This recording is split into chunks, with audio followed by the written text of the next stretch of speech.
Nadakip ng Quezon City District Anti-Cybercrime Team ang 3 individual sa magkakasunod na operasyon laban sa iligal na pagbebenta ng mga financial accounts na iniaalok online.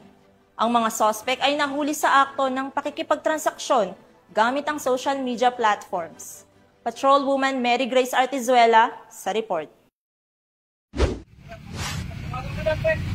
Sa magkakasunod na operasyon ng Quezon City District Anti-Cybercrime Team sa iba't ibang lugar sa Quezon City, timbog ang 3 individual na sangkot sa iligal na pagbebenta ng mga financial accounts na inaalok online.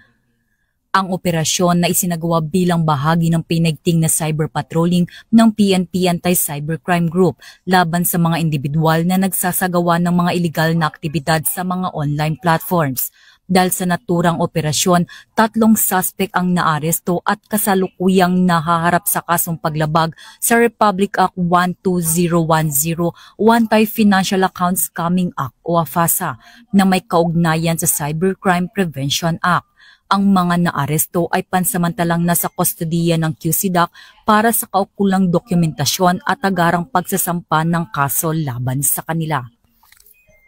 Paalala sa ating mga kababayan na huwag na papayag na ipagamit, pagbili o ibalenta ang mga yung financial accounts tulad ng GCash, PayMaya at iba pang mga bank account.